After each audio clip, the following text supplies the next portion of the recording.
Thirdly, we have a card from the Piranhas, and that is Ector, who's a new Piranhas card who at 3 stars is a 7/2 with the ability of -4 opponent's life, min 3. So, Slippy, what's your first initial thoughts on Ector when he came out? I actually really like Ector when he came out. It's a style of power, which is always nice to have. He virtually has a 6 damage. I say that pretty proudly this time due to the fact that his ability is SOB, so most of the annoying SOAs will not be there.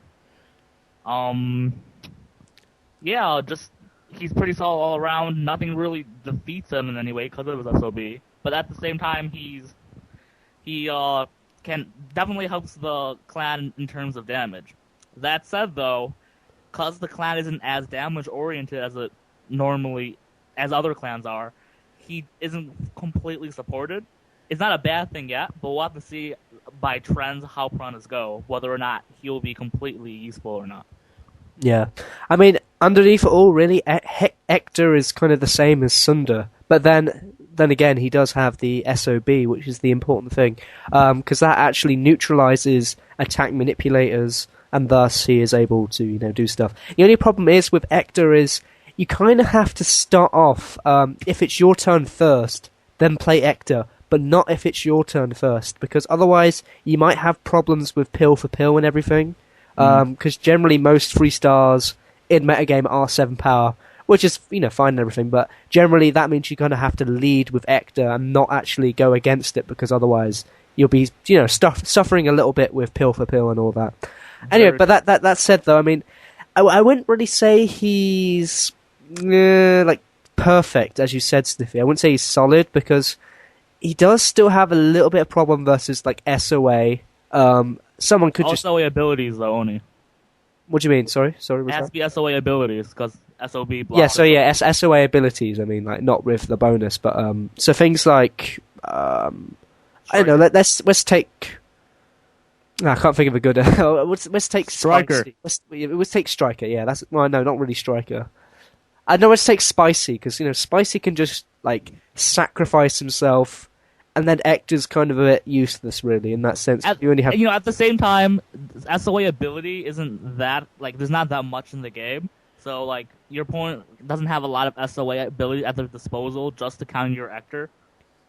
Yeah, okay. Sounds good. Okay. But I mean, there's nothing really kind of wrong with the card in that sense, really. I mean, there isn't a lot of SOA abilities, as you said, but I mean, the occasional noob, I mean, when I used them, they did have the SOA.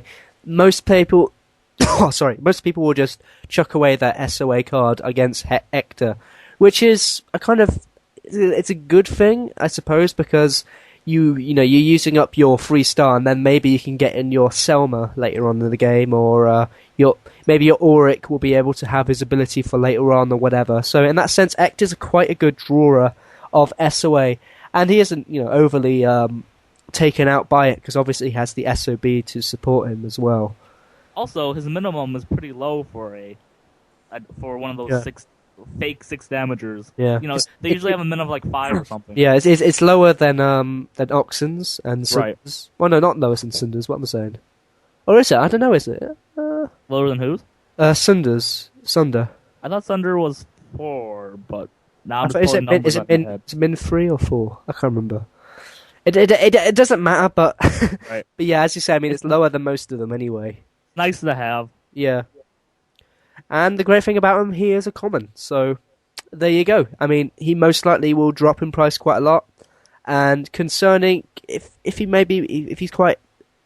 trends kind of change a bit and maybe he becomes really useful, then he might be a little bit expensive. But for now, I think he will probably drop down in price quite a lot, and then people will be able to afford him and all that.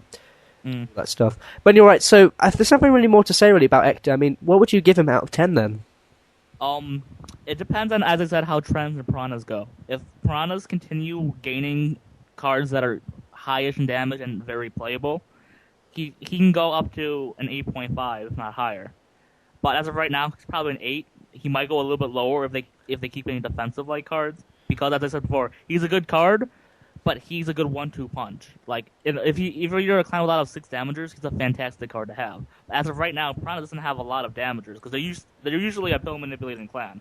they're shying away from that because they lost Smokey CR. But Yeah, I mean, the Piranha kind of play style nowadays has just really kind of changed over, I have to say. I mean, right, especially they're losing their things. That's yeah.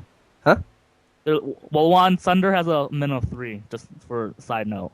But yeah, it's unfortunate because they're losing a lot of their good pill manipulators, which is unfortunate. But you gotta do what you gotta do. Fair dues. All right.